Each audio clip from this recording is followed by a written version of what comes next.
I remember struggling with chronic inflammation and trying every diet, supplement, every strategy, and nothing seemed to work. And it wasn't until I understood this one thing that completely changed the game, not only for my physical health, but for my emotional well-being also. And that was getting to the root cause of my physical inflammation, which actually wasn't something physical.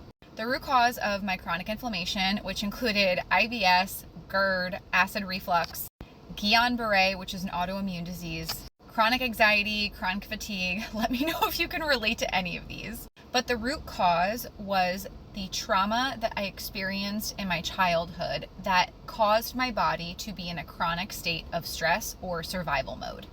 Now, I'm going to need a good amount of attention span for this, so please stick around or bookmark it to watch it later.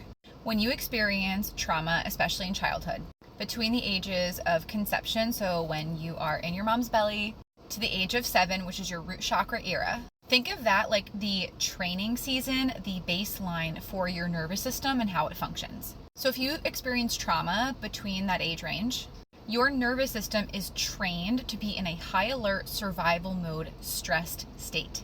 This is also known as a sympathetic state because the sympathetic nervous system is in control of your stress response.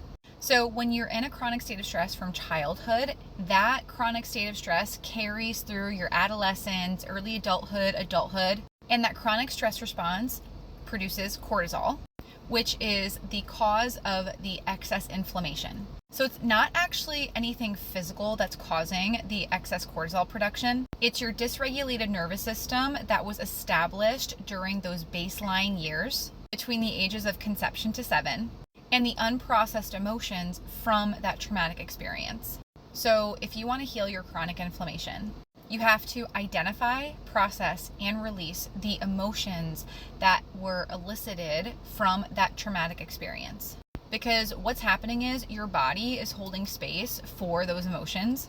And when you hold any type of energy for an extended period of time and you don't release it, it becomes excessively dense, which turns into physical inflammation because our body has a high density. Now, I'm not saying ditch healthy eating, drinking your water, moving your body. Those all help, but those are more of the supportive strategies rather than the root healing strategies that you need to be using. And if you want to take a deeper dive or this hits something really deeply with you, this is exactly what I teach you how to do in my Trauma Healing Body, Mind, Spirit course.